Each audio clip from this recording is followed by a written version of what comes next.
Aviso: esta narración contiene referencias a violencia sexual, abuso y trauma. Se recomienda discreción.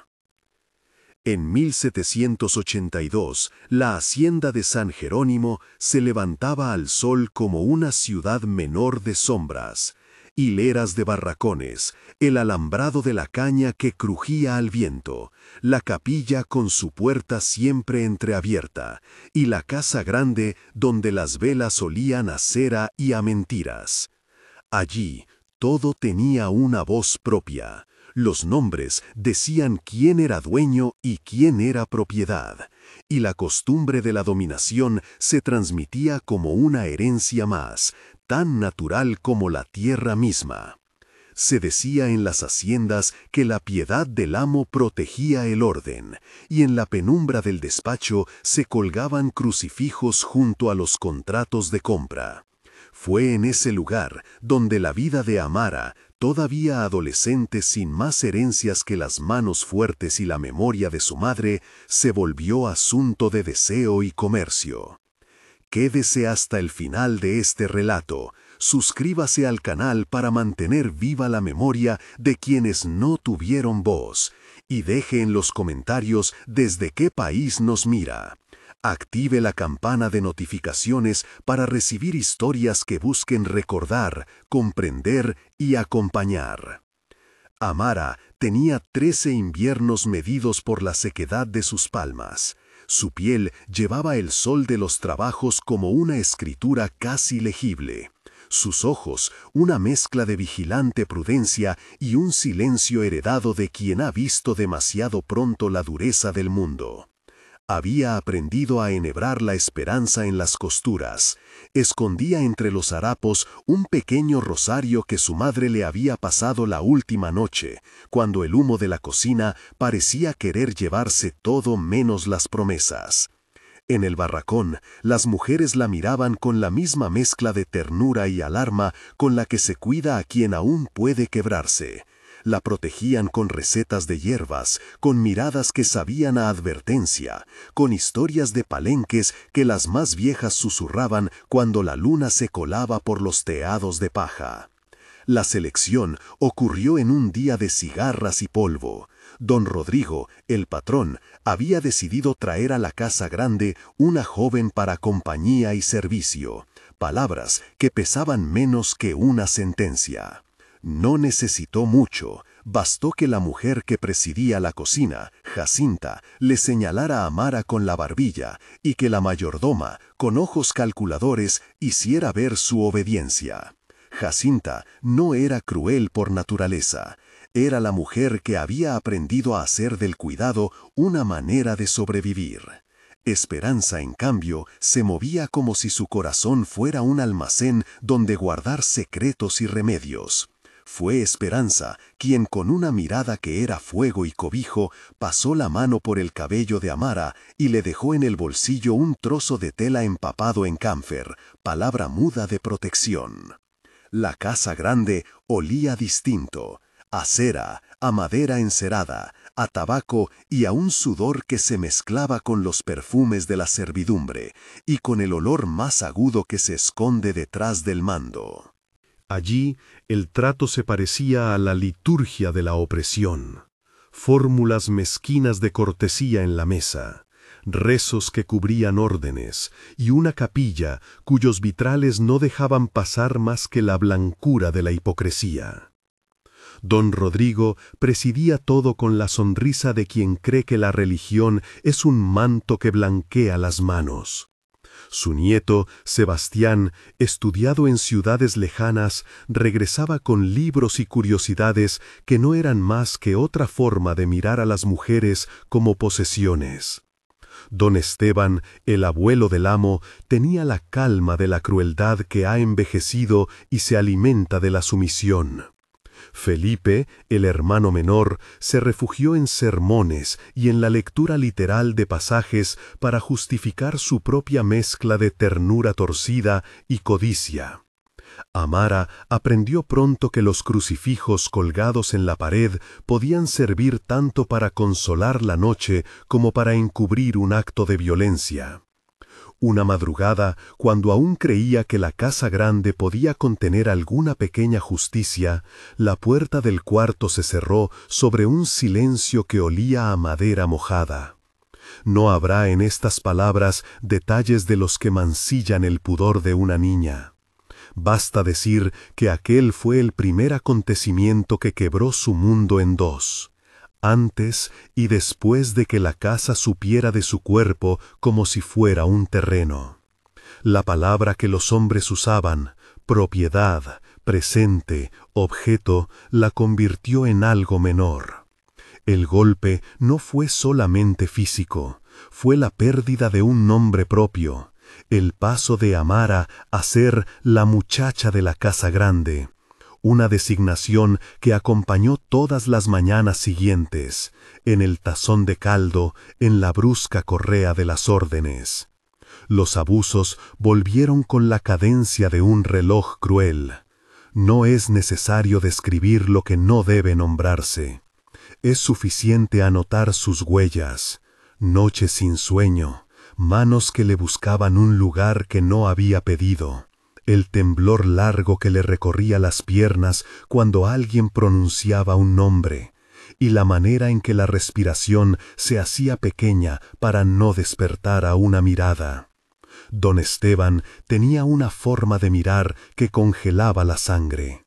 Sebastián traía libros y preguntas que siempre terminaban en una caricia que dolía. Felipe repetía versículos y exigía obediencia como si la piedad le diera derecho. Cada uno a su modo usaba la religión para forjar un velo sobre la transgresión. En la capilla, mientras unos rezaban en voz alta, ellos repitieron silencios que fueron juicios. Jacinta vivía en un equilibrio de culpa y cálculo. Había veces en que al limpiar los cuartos dejaba sobre la mesa pequeños objetos que luego Amara encontraba. Una manzana, un pedazo de tela, una palabra susurrada que servía para recordar que alguien aún miraba por ella. No era heroína de historias, su compasión tenía límites y su supervivencia exigía complicidad. Sin embargo, bajo esa pragmática existencia, Jacinta guardaba un gesto que Amara reconocía como un pacto. Deslizar un pedazo de carbón con una fecha, una marca que significaba «no estás sola». Esperanza, en cambio, no negociaba. Acostaba a Amara en el umbral de la cocina y le contaba canciones que venían de África.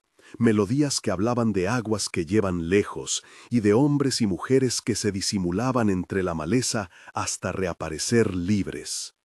Era Esperanza quien, una noche, tocó la cicatriz en la piel de Amara con cuidado y le habló del río.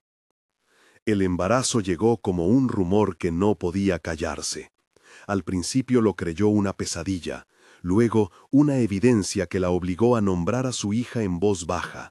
Libertad, palabra dicha en un cuarto donde ni esa palabra tenía permiso. El parto no fue un espectáculo, fue un acto de resistencia entre sábanas toscas y manos que conocían remedios antiguos. Esperanza fue la partera y la madre que Amara no tuvo.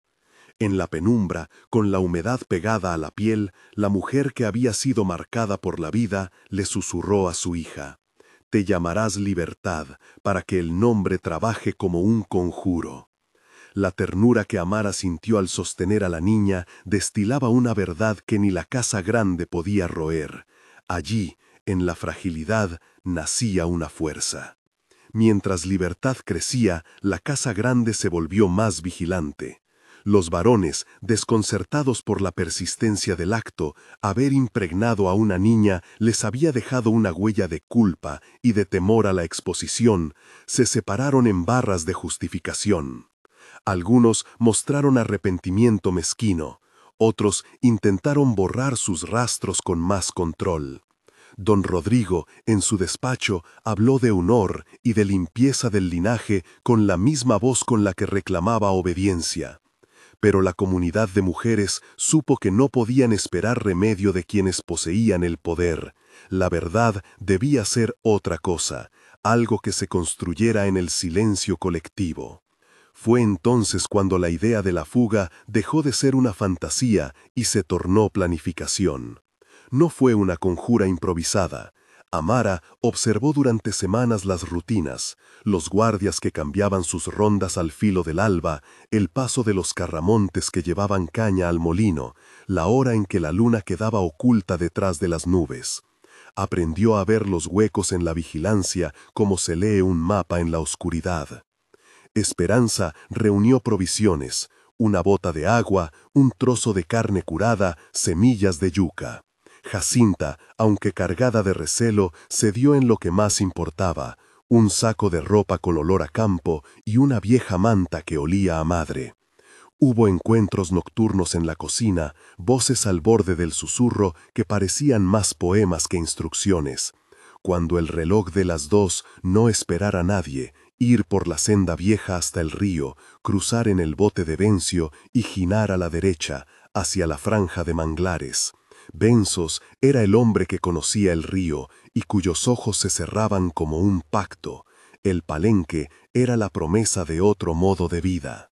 La logística se volvió una lección de atención, escondites de provisiones en compartimentos de paja, falsos desmayos para practicar la colocación de libertad sin ser vistos, la manera de envolver el conjunto de documentos y pequeñas pertenencias en telas que olieran a cocina para que no los inspeccionaran.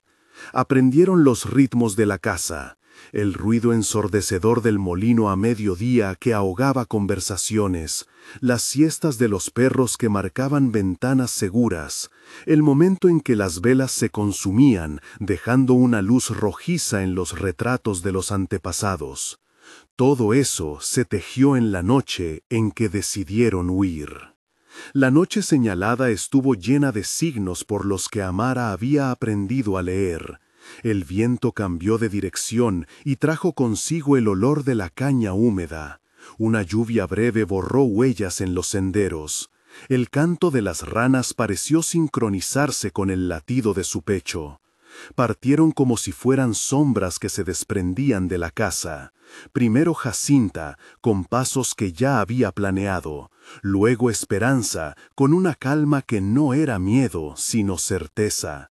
Después Amara con libertad en brazos, pequeña y tranquila, como si la noche supiera que su papel era ser puerta. Cruzaron el patio sin que las tablas crujieran, porque habían apuntado el momento exacto en que el perro viejo se dormía. La maleza los recibió con un olor a tierra mojada que sabía a promesa. Al llegar al fiordo que la gente llamaba río, Bencos los aguardaba con una piroga aferrada a la orilla. Sus manos, curtidas por años de remos, no fallaron. El crujir del bote al tocar el agua fue una nota baja que pareció cerrar un capítulo. Remaron en silencio, la corriente empujaba y el cielo apenas permitía ver las sombras de los manglares. Amara sostuvo a Libertad con fuerza, y por primera vez en años, la criatura no tuvo que temer las manos ajenas. En la orilla, cuando la casa grande quedó pequeña y solo se veía como una mancha de luz, Amara pensó en todas las mujeres que se habían ido antes que ella, en las canciones que Esperanza le había enseñado, en la marca que una vez intentaron imponerle. El hierro que quería convertirla en algo identificable ardía solo en la memoria, pero esa memoria también podía ser puente. Si la llamaban esclava, que la llamen ahora esclava libre de otra esclavitud, la de la mentira. No fue una huida sencilla. Las aguas tenían remolinos que jugaban a devolverlos, y en la orilla opuesta temían encuentros con patrullas. Remaron pegados a la cobertura de los árboles, como si la noche fuera un manto que los escondía solo por un rato. La piroga rozó un tronco sumergido. Amara contuvo la respiración y apretó los ojos hasta que la visión le dolió. Pensó en la cicatriz que le atravesaba la memoria y en la manera en que su mano buscó, sin hablar, la de Esperanza. Ella le devolvió un gesto que decía: ahora comienza otra historia. Había, sin embargo, constancia del peligro. En la madrugada, entre siluetas de manglar, vieron a lo lejos la luz de una lámpara que oscilaba sobre el camino. No estaba claro si alguien los seguía o si era un guardia que volvía de transmitir órdenes. Bencos cambió el curso con la experiencia de quien conoce la lengua del río. La piroga se hundió en un corredor de sombras. Las aves nocturnas suspendieron su canto, como si la noche prestara oídos. Al otro lado, la tierra olía a barro y a plantas salvadas del cultivo. Allí, en la penumbra de unos arbustos, aguardaba un grupo de hombres y mujeres con rostros curtidos por la huida y por la libertad, los palenqueros. Sus miradas no eran de extrañeza, sino de reconocimiento. No celebraron con palabras, porque las palabras a veces son exceso. Uno de ellos, una mujer con ojos como dos carbones encendidos, inclinó la cabeza y dijo en voz baja: «Traedlas. Aquí se aprende otra manera de nombrarse». La llegada al palenque no acabó con las sombras del pasado, pero abrió un espacio donde las heridas podían curarse en compañía. Libertad comenzó a crecer entre canciones de cuna que hablaban de ríos, y Amara fue aprendiendo oficios que le devolvían el control sobre sus manos: trenzar, cocinar, conocer las plantas que curaban la fiebre. Las mujeres del palenque la acogieron como se acoge a quien llega con las ropas cargadas de barro, con limpieza y con paciencia. Esperanza no se separó de ella. Jacinta prefirió quedarse en la hacienda un tiempo más para evitar sospechas y para facilitar la llegada de otros que deseaban escapar. Los varones de la casa grande, por su parte, no supieron cómo nombrar la pérdida. Unos callaron, otros enfermaron de un mal que parecía culpa. Don Rodrigo enfermó de nostalgias vacías que se parecían a confesiones tardías, y don Esteban, menos corpóreo, mostró en su vejez la rigidez de quien ha perdido el control de aquello que creía poseer. El legado de Amara se fue tejiendo en relatos. Libertad creció con el nombre como un acto de política cotidiana. Cuando preguntaban por ella, las mujeres respondían con la dignidad de quienes saben que dar nombre es también dar redención.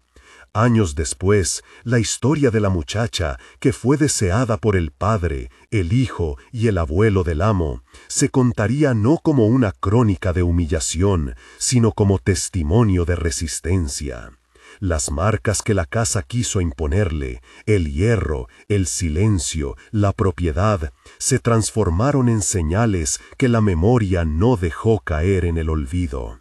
En las veladas del palenque, las canciones repasaban la historia en fragmentos que cuidaban los detalles más crueles, pero sin revivirlos en exceso. Lo que importaba era la manera en que las mujeres inventaban estrategias para seguir viviendo. Aún así, el dolor no desapareció con la huida. Amara guardó en el fondo del pecho una tristeza que volvía en noches lluviosas o en los gestos inconscientes que la hacían mirar atrás. Aprendió a leer las grietas de su propia sombra y, con ayuda de las mujeres, a nombrar lo que antes solo había sido un temblor. Había días en que miraba a Libertad y veía un futuro que no le correspondía solo a ella. Era territorio compartido, promesa de generaciones que no permitirían que la memoria quedara en silencio. La comunidad del palenque también actuó como juez sin retribución punitiva. Entre sus formas de sanación estuvo contar la verdad para que ésta obrase consecuencias morales sobre los perpetradores. Rumores llegaron con el tiempo. La casa grande se fue vaciando de algunas familias. La presencia de don Rodrigo disminuyó y otros hombres que una vez habían ejercido poder se encontraron con enfermedades del ánimo que los consumían lentamente. No fueron ajustes espectaculares, sino muescas de la vida que no se borran con facilidad, la culpa que carcome sin exhibir melodramas. Amara, con libertad ya niña creciendo entre las voces del palenque, se volvió una mujer que supo medir sus palabras y dar lecciones en silencio. Enseñó a las jóvenes a trenzar, a reconocer plantas, a cantar con la garganta limpia. Era una memoria viva y un puente. A veces, por la tarde, iba al borde del río y dejaba que el agua pasara entre sus dedos. No oraba con los crucifijos que una vez la habían envuelto, cantaba las canciones que Esperanza le había enseñado, y en esa música había una mezcla de duelo y consuelo. No buscaba venganza, sino algo más difícil, que el mundo reconociera lo que le había ocurrido, y que quienes venían atrás pudieran nombrarse con libertad y sin temor. Las voces que salieron del palenque llevaban su relato a otros lugares, la memoria se convirtió en resistencia.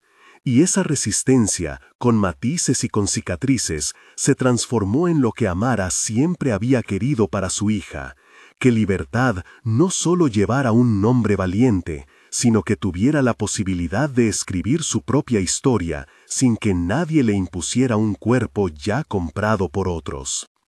En la casa grande, los retratos seguían colgados en las paredes, pero sus miradas no alcanzaban a las recónditas verdades que habían dejado. A veces, cuando la tarde se recostaba, alguien recordaba a la joven que había desaparecido de los banquetes y las palabras sobraban. Lo que no pudo borrar la violencia fue la persistencia de quienes cuidaron, Esperanza, Jacinta, Bencos, las mujeres del palenque. Ellas sostuvieron la memoria y con ella el contrapeso moral que la hacienda negó. La historia de Amara no se cerró en una venganza ni en una restauración perfecta, terminó en cambio como una transmisión. El nombre Libertad pasó de ser un consuelo a ser una herencia que hablaba de lo que las generaciones habían resistido y de lo que aspiraban a construir. Amara siguió siendo una mujer con la sombra de lo que vivió, pero también con la fuerza de quien había cruzado el río y sabía que la pertenencia no es destino inmutable. En el palenque se contaba su nombre no para mortificar el pasado, sino para sostener la memoria como acto de justicia. El tiempo, que no cura todo pero dispone los relatos, fue haciendo su trabajo. Las mujeres enseñaron a las niñas a no bajar la cabeza, a nombrar los hechos sin pecado por omisión, a construir alianzas que protegieran la vida. Amara, sentada a la orilla del río con Libertad dormida sobre sus rodillas, a veces tocaba el rosario que todavía guardaba y dejó de buscar sentido en palabras prestadas. Supo que la fe puede ser también un lugar de cuidado si la usan los pobres para protegerse, y no un arma que esgrimieran los poderosos para justificar su hambre. Una tarde en la que el sol quemaba menos, una de las jóvenes del palenque preguntó a Amara sobre el día de la huida, sobre el momento en que la piroga se deslizó por el río. Ella contó con precisión los detalles sin teatralizar el horror. Los remos que se hundían, la luz que se alejaba, el bote que rozó un tronco. No agregó morbo ni alivio, dejó la verdad como un instrumento que serviría para otros. Si puedes, enseña a quien venga después, dijo Amara al final, no para que vayan a la guerra, sino para que sepan que hay caminos. Y aquel mandato se convirtió en otra forma de resistencia, enseñar a las que vendrían cómo leer el río, cómo escuchar la noche, cómo hacer del silencio un aliado temporal y de la comunidad una muralla. En el palenque, la memoria se cuidaba como se cuida una herida, con limpieza y con ternura. Y en las noches, cuando las llamas reunían alrededor a hombres y mujeres, la historia de Amara se narraba con la seriedad de quien sabe que contar es ya hacer justicia. No hubo fanfarria ni redención total, sino una continuidad, la vida que sigue pese a todo, la palabra que no se deja arrebatar, y la certeza de que, aunque la violencia trace sus mapas, la gente que resiste puede transformarlos en otra cartografía, más humana y más honesta. En este punto de la narración, la huida y la llegada al Palenque han sido relatadas en su entramado de planificación, travesía y acogida, dejando ver el efecto en los perpetradores y el modo en que la comunidad reconstruye la vida. Quedan por contar las consecuencias a largo plazo en la hacienda, la transformación moral y psicológica de los secundarios y el legado que Libertad llevará a su propia descendencia. Si continúa la escucha, la historia seguirá tejiéndose hasta su cierre generacional y la convocatoria final a mantener viva la memoria de quienes sufrieron en silencio. Con el paso de los años, la hacienda dejó de ser el corazón palpitante que fue. No fue un incendio ni una revuelta la que la consumió, fue la fatiga de su propio tejido social, el desgaste silencioso de un proyecto sostenido por la coerción. Los campos seguían dando cosechas, pero ya no con la misma abundancia. La gente se iba en pequeñas oleadas, algunos se ausentaban para trabajar en poblados cercanos, otros se marchaban sin anunciar rumbo, y otros, los más decididos, preferían vivir con menos y dormir con la frente alta. La mano de obra que antes se imponía con látigo se volvió esquiva. El trabajo exigía nuevas cuentas de conciencia que la hacienda, con su antiguo orgullo, no supo pagar. En la casa grande, las cosas cambiaron con una lentitud cruel. Los retratos en las paredes amarillaron aún más, como si la pintura hubiera absorbido no solo polvo, sino olvidos. El patriarca, un hombre al que los sirvientes llamaban con la mezcla de temor y cortesía que trazaba la vida en esos lugares, envejeció con una tensión que no encontró consuelo en las oraciones. Sus nietos heredaron títulos, escrituras, nombres largos, heredaron también rutinas viejas que, cuando se aplicaron a un mundo que pedía otra mirada, se volvieron torpezas. Hubo quienes, entre los que sirvieron bajo el látigo, se hicieron cómplices de una transformación mínima y práctica. Cambiaron maneras de hablar, se volvieron menos visibles en las órdenes, dejaron de enarbolar el orgullo de los mayores. Pero otros permanecieron anclados en la lógica del poder. Esos últimos, con su idioma de amenazas veladas, buscaron expiar mal su pérdida mediante gestos pequeños y mezquinos, cerrar un pozo, impedir que se arreglara una cerca, megar semillas cuando alguien pedía. Esos gestos sumaban como la sal en la herida, hasta que la comunidad aprendió a sortearlos con su propia economía de favores y redes. Ramón, el antiguo mayordomo, fue uno de los que más sufrió la batalla interior. Al principio negó la culpa con la obstinación de quien cree que la memoria es una bruma que el tiempo disipará. Pero en las noches, cuando las sirvientas apagaban las velas y los cuadros parecían observar desde su quietud, Ramón se despertaba con los ojos encharcados. No halló consuelo en el vino. Al final, lo que lo movió no fue la confesión pública ante la iglesia ni un gesto heroico, sino el silencio de su propio hijo. Un muchacho criado al borde del basamento de la casa, pero que contra toda costumbre prefería escuchar a los que vivían en los linderos.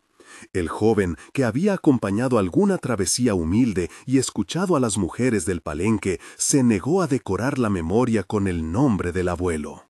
Eso bastó para que el orgullo de Ramón se abriera en grietas. Las grietas, cuando se hacen hondas, enseñan. Ramón empezó a dejar cosas, una cesta con naranjas en la puerta que cruzaba un sendero hacia el Palenque, semillas de maíz en la orilla de un monte, una frazada cuando el invierno llegó más temprano aquel año. No lo contó a nadie. Lo que parecía compasión escondía una manera de reparar sin palabras. En la madrugada, algún niño del Palenque los encontraba y pensaba que la providencia se hacía presente por caminos extraños. Ramón murió años después, con la frente más serena de lo que muchos hubieran predicho. No hubo sermón que disipara la memoria. solo una plegaria baja de los suyos y el rumor de que había dejado algo bueno antes de cerrar los ojos. Otros, en cambio, respondieron con dureza. El joven heredero que tomó el mando tras la desaparición del patriarca cerró negocios, redujo salarios y comenzó a apelar a una tradición que ya no le pertenecía. Hablaba de orden, de linaje, de propiedad, como si fuera un mandato sagrado. Fue una época de tensiones cotidianas, cartas de amenaza, reclamos formales, encarcelamientos breves. La retórica no bastó para reconstruir el poder. Le faltaba algo esencial, la obediencia plena del cuerpo y del alma, que había quedado rota cuando nombres como libertad se hicieron comunes en cantos y en juegos. Mientras tanto, en el Palenque, la vida siguió desarrollando hilos. Libertad creció con la mirada alerta y una calma que no buscaba venganza. Aprendió las canciones que hablaban de ríos, de mar, de remos. Aprendió también las historias útiles, las que enseñaban dónde esconderse, cómo curar una herida, cómo hablar cuando el peligro merodeaba. Y las que eran sagradas por su sola repetición. El relato de su madre, la del botar la sartén para cubrir un llanto, la de cerrar las cestas con cuidado para que nadie robara la esperanza. Libertad no cargó el pasado como una armadura, lo convirtió en herramientas. Sabía de mapas, de rostros, de nombres. Y cuando se le preguntaba por su infancia, respondía con frases cortas que parecían instrucciones y a la vez consuelo. Hay lugares que enseñan y otros que sangan. Aprende a distinguirlos. La generosidad de Amara con las niñas fue práctica y simbólica. Les enseñó a leer con lo poco que pudo conseguir, algunas letras en periódicos viejos, marcas en libros extraviados, los letreros en la plaza del pueblo. Aquellas enseñanzas, más que alfabetizar, nombraban, daban palabras para encuadrar la experiencia. Cuando conoces la palabra, puedes mirarla de frente, decía Amara, como si la ciencia de nombrar fuese un acto de defensa. Libertad se aferró a eso, y ya adolescente era quien escribía cartas para las mujeres mayores del Palenque, quien llevaba la voz a los foros donde se decidían cosas, no para pedir venganza, sino para reclamar espacio. La descendencia de la hacienda no desapareció del todo. Una rama menor quedó en la orilla. Una hija del joven heredero que, con los años, se apartó de la mansión por razones que no fueron siempre claras. Algunos dijeron que había amado a un hombre del pueblo, otros que había sentido la culpa. Ella, llamada Teresa, rompió con la vida establecida y comenzó a caminar por caminos que no estaban marcados en el mapa de la familia. Visitaba sin anuncio puestos de mercado, hablaba con las mujeres que vendían tortillas. Y, en una ocasión que pasó a ser rumor, se sentó a la orilla del Palenque sin pedir permiso y escuchó cómo contaban la historia de Amara. No hubo reconciliación pública entre ella y su linaje. Hubo, sin embargo, un gesto. En una tarde de calor, dejó sobre la mesa de la cocina de la comunidad un libro viejo con poemas y una carta en la que pedía perdón sin grandes explicaciones.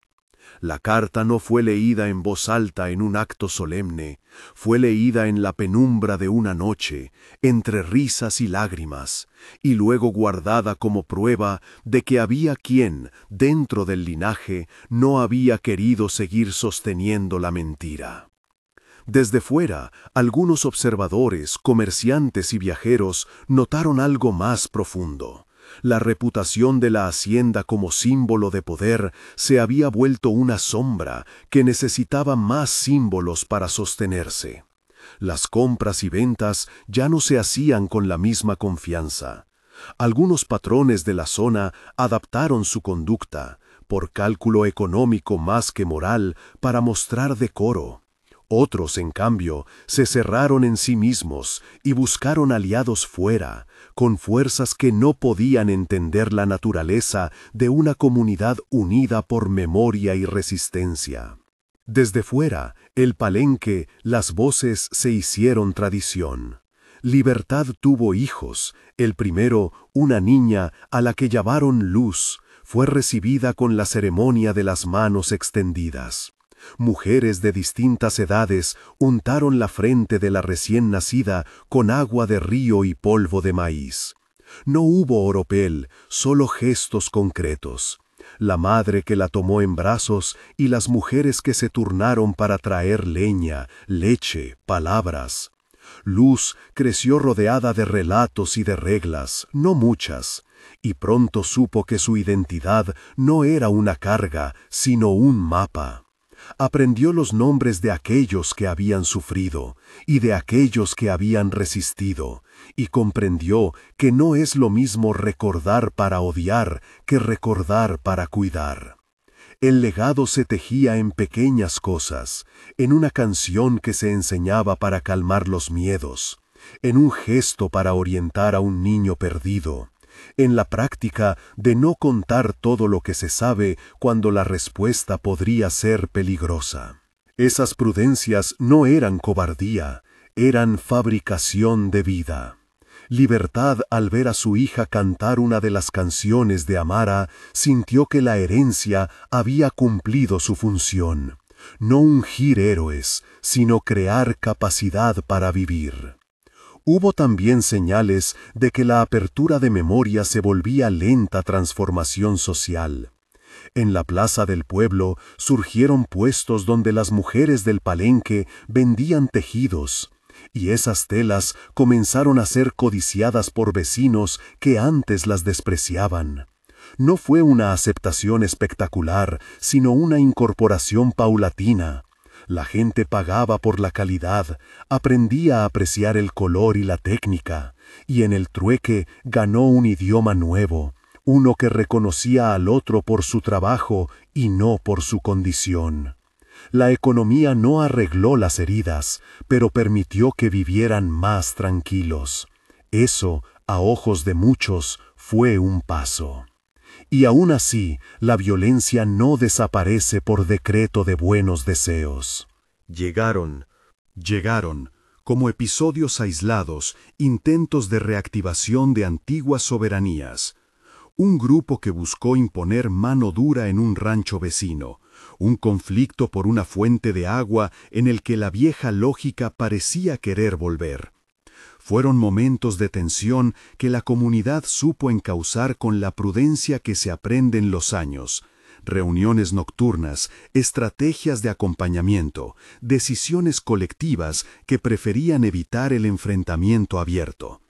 En esos momentos, la figura de Amara, ya mayor, con la espalda más recta de lo que su historia sugeriría, no fue una comandante, sino una voz que recordaba cómo se habían hecho las cosas bien. Ocultar, salir, esperar, no exponerse por orgullo. Amara vivió lo suficiente para ver a su nieta Luz ir a la orilla del río y llevar a su propio bebé en brazos. No hubo palabras grandilocuentes en ese encuentro. Se sentaron juntas, el sol bajando, y las manos de Amara se volvían lentas al desatar la manta que protegía a la niña. Tocó la frente de la criatura con la misma ternura con que había tocado a Libertad años atrás, y en ese gesto hubo algo sencillo y definitivo: la transmisión. No una herencia de bienes, que eran pocos, sino la herencia de nombres, de canciones, de maneras de ser que los poderosos no podían comprar. La hacienda, mientras tanto, dejó de ser un territorio impermeable. Con los años se vendieron parcelas, se hicieron pactos discretos, llegaron nuevos dueños que no entendían del todo la red de relaciones antiguas y que, por ignorancia o por falta de interés, permitieron que ciertos oficios volvieran a la vida. No fue justicia en tribunales, ni una restitución anunciada, sino una multiplicación de territorios autónomos, ranchos pequeños, huertos, comedores comunitarios. La Casa Grande perdió su capacidad de mando simbólico, se volvió un caserón más, con su silencio y su peso, pero ya sin la omnipotencia que la definía. Aún así, la memoria requería cuidado. Los retratos permanecían, insistentes como fantasmas, y algunos jóvenes del Palenque, que preferían creer en el futuro a vivir del pasado, quisieron arrancarlos una noche, con la idea de liberar el aire de la casa. Amara se opuso con firmeza. «Que queden», dijo, «que no sean trofeos ni insultos, que nos recuerden qué se hizo mal y por qué no debemos repetirlo». Fue una lección. No borrar para negar, sino conservar para que el recordatorio funcione como escudo. La transmisión tomó otras formas. Se hicieron pequeñas bibliotecas en tablones de madera, se organizaron días donde se contaban historias y se repasaban nombres. Se pidió a los niños que preguntaran por sus ancestros y que señalaran en mapas dónde habían nacido. El acto de nombrar se volvió ritual cívico. Libertad enseñó a su hija a escribir cartas para llevar a los pueblos cercanos en quejas y en apoyos mutuos, no solo peticiones por el agua o por la sal, sino también notas para protegerse, avisos de peligros y, por qué no, mensajes de ánimo para quien partiera. En una ocasión, años después, un nieto de la antigua familia de la hacienda volvió al lugar con una bolsa de su traje de ciudad. No fue una visita de reconciliación. Llegó movido por una enfermedad que no conocía nombre y por el rumor de que en el Palenque había gente que curaba con hierbas y con cantos. Libertad lo recibió sin alaracas. La decisión de ayudar no la tomó en función del apellido. El joven, cuyos ancestros habían sido parte de la maquinaria que estranguló al Palenque, entró temblando en la choza donde se guardaban las raíces, y más tarde salió con la frente más calma. No hubo absolución espetada ni anuncio público, solo el gesto de un hombre que había recibido lo que necesitaba para volver a una ciudad que ya no le ofrecía consuelo. En la puerta, Libertad le dijo apenas: «Nada es gratis en esta vida, pero podemos compartir el pan». El joven dejó un sobre con dinero, un gesto incómodo, y dio media vuelta. Aquella escena fue contada muchas veces, no para aplaudir, sino para recordar que la ayuda había de ser simplemente humana. El legado de Amara, por lo tanto, no fue una epopeya con final cerrado, fue un tejido de pequeñas repeticiones, nombres que no se olvidan, canciones que no se callan, oficios que se enseñan. Hubo quienes en la hacienda se resistieron hasta el final a cualquier cambio. Otros, como Ramón, hicieron reparaciones privadas. Otros más se marcharon y llevaron en su boca la historia, quizás sin entenderla del todo, pero con la marca. El río, que había sido la ruta de la huida, se volvió un calendario. En sus crecidas y mansas anunciaba años de abundancia o de sequía, marcaba recogidas y partidas.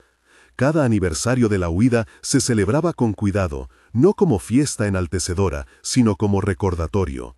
Algunas noches, cuando las llamas se juntaban en el Palenque, los niños miraban atentas a las mujeres mayores que contaban la historia de la piroga y de los remos. No era relato para asustar, era enseñanza para reconocer caminos. Amara murió una tarde en que el sol pareció querer quedarse un poco más, como si la naturaleza entendiera la importancia de su paso. No hubo poesía altisonante, ni grandes discursos. Fue un cierre sereno, con manos amigas alrededor, con la niña Luz, ya mujer, sosteniendo la cabeza de su abuela. En su lecho, Amara repitió dos frases que muchos recordarían: «Que no borren los nombres» y «Enseña a quien venga después». Fueron sus últimas órdenes, y no pedía ni sangre ni revancha, pedía memoria y enseñanza. La comunidad enterró sus restos en la orilla del río, en el lugar donde tantas veces se detuvo para enseñar a mirar. Plantaron un árbol. Para algunos, el árbol anunció un símbolo, para otros, solo fue sombra y raíz. El tiempo, armado por manos humildes, continuó su trabajo. Las generaciones se multiplicaron y con ellas la certeza de que la libertad se aprende y se enseña. Los nombres de los que sufrieron dejaron de ser una lista luctuosa y se hicieron nombre de vida. Libertad tuvo nietos que llevaron en su voz la palabra que había sido un salvaconducto. Luz, la nieta, enseñó a su hijo a leer el mapa del río y las estrellas. En las cocinas se siguieron contando las historias, pero con la paciencia de quien sabe que narrar es formar carácter.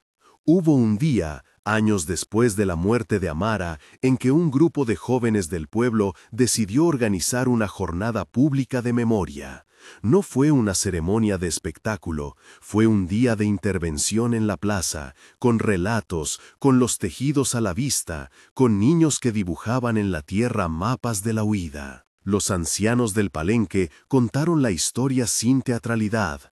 Los jóvenes escucharon en silencio y luego hicieron preguntas sencillas que dejaban ver curiosidad y respeto. Llegaron también personas de la hacienda, incluyendo a Teresa, la hija que había elegido la discreción y el aislamiento. No hubo discursos enconados, se habló del pasado con la rudeza que obliga a ser honesto y con la esperanza que nace de reconocer. Al final, alguien propuso plantar en la plaza un banco con una placa que dijera los nombres de los que fueron olvidados. La placa quedó y el banco se llenó de jóvenes que venían a leer, a soñar, a encontrarse. Así se fue cimentando la decisión colectiva de no permitir que la historia se borrara. No hubo tribunales extraordinarios ni multas reparadoras. La reparación que se practicó fue la de la memoria colectiva, la de los actos cotidianos que restituyen dignidad. Las heridas no se cerraron del todo y no siempre se cierran, pero aprendieron a no supurar en silencio. La memoria, cuidada por manos que sabían del trabajo y del canto, fue moldeando un relato nuevo, no de héroes ni de villanos, sino de personas que hicieron lo posible por vivir de otra manera. En la última noche que describiremos aquí, Libertad, ya con canas en las sienes, caminó por la orilla del río con su nieto a la zaga. El niño, con un examen próximo, le preguntó por qué era importante llamar a las cosas por su nombre. Libertad le miró y, con la serenidad que da haber vivido y enseñado, respondió: «Porque las palabras que no usamos se nos vuelven sombras. Si llamas las cosas, puedes cambiarlas. Si guardas los nombres, puedes cuidar a quienes vinieron antes y proteger a quienes vendrán después». El niño asintió, como si comprendiera que la lección era práctica. Y allá, en la calma de la noche, con el murmullo del río como fondo, la comunidad se dispuso a continuar la tarea que Amara había encomendado: enseñar, nombrar, proteger. No como acto único y perfecto, sino como rutina de todos los días. Porque la memoria, aprendieron, no es una estatua para mirar, sino una labor que requiere manos vivas. La historia siguió tejiéndose en un mapa más amplio del valle. No terminó en un cierre rotundo, sino en una continuidad que prometía resistencia y cuidado. Y mientras algunos lugares olvidaban por comodidad, aquel rincón decidió no hacerlo. Conservó los nombres, las canciones, las recetas y las formas de mirar el río. Allí, la palabra libertad dejó de ser únicamente el nombre de una niña y se transformó en una práctica cotidiana. Maneras de caminar, de hablar, de levantar la vista cuando soplaba el viento. Y esa práctica, en manos de los que la recibieron, se volvió una defensa suave contra la brutalidad. La noche cerró con perros que aullaban a lo lejos y con el brillo de estrellas que nada sabían de injusticias humanas. pero que parecían acompañar la quietud de quienes seguían manos a la obra. En la siguiente luna, la comunidad planeaba reunirse de nuevo. Había que enseñar a otros, revisar las listas de nombres, cuidar el árbol junto al río. Había trabajo por hacer. El pasado exige vigilancia y la memoria, compañía. Caminaban despacio, el niño y ella, como quien lleva consigo algo frágil y precioso. Libertad no hablaba mucho aquella noche. Su mirada se posaba en el río, en las sombras que dibujaban las juncias, en los pasos que dejaba la barca varada en la arena. Cuando el chico rompió el silencio con una pregunta torpe sobre las estrellas, ella sonrió y le tomó la mano, templada aún, y le enseñó a nombrar las constelaciones con los nombres que su abuela le había enseñado. La doncella que guía, el guarda del río, el carro de quien camina siempre. Los días siguientes se plegaron a la lentitud de lo inevitable. Libertad mantuvo pequeñas rutinas: pescado en la orilla, una frase pronunciada a medias al poner la mesa, la puntada que toda vida había aprendido a dejar en la tela para que la costura no cediera. Recibió visitas en la casa junto al árbol, jóvenes que querían escuchar, mujeres que trajeron ollas calientes y silencios útiles. El nieto que le leía en voz baja mientras la luz caía. No hubo grandes palabras heroicas. Lo que hubo fue la repetición de cosas pequeñas que sostenían cualquier despedida. Manos que aprietan manos, panes que se parten, nombres que se dicen en voz clara. Cuando llegó la noche en que Libertad se fue, fue como un hilo que finalmente se suelta, y no por eso deja de tener sentido. Sus ojos, ya sin el brillo de la lucha, se fijaron un instante en la placa del banco de la plaza, en las letras ya gastadas por el viento, y luego en la cara del nieto. «Cuida de los nombres», murmuró, como si aquello fuera la única herencia que importaba. El chico asintió, y en su gesto cabía la promesa de quien sabe que cuidar es un oficio cotidiano. La comunidad respondió con la misma simpleza que había labrado su modo de memoria. No hubo ceremonias ostentosas. La gente de la hacienda, aquellos que alguna vez miraron desde la barrera social, acudieron también. Teresa vino con una rama en la mano y una tristeza contenida que años antes no habría sabido nombrar.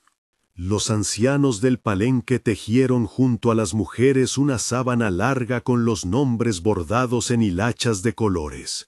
Los niños colocaron alrededor del cajón pequeñas ofrendas: un pan, un dibujo del río, una muñeca hecha con trapos. Había lágrimas, sí, pero también risas que nacían de recuerdos ridículos y entrañables, la vez que Libertad confundió la leña con un ramo de flores. Así se equilibran las cuentas de una vida. En la plaza, el banco con la placa se llenó de voces que contaban anécdotas, de manos que tocaron las letras para comprobar que permanecían. Alguien leyó las listas de nombres que se habían ido actualizando desde la primera jornada de memoria. Cada nombre pronunciado era una bocanada de aire que devolvía presencia. No hubo juicios nuevos ni revancha. La reparación que se practicó fue la misma que había salvado a aquel pueblo. El cuidado compartido, la palabra constante, la transmisión diáfana de saberes. Tras el entierro, la casa junto al río volvió a su ritmo. El nieto heredó los tejidos, la barca y las historias. Empezó a enseñar a otros niños a leer el mapa del valle, a reconocer señales del tiempo en el comportamiento del río.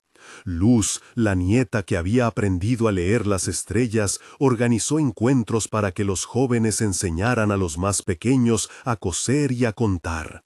Teresa volvió con frecuencia a sentarse en el banco.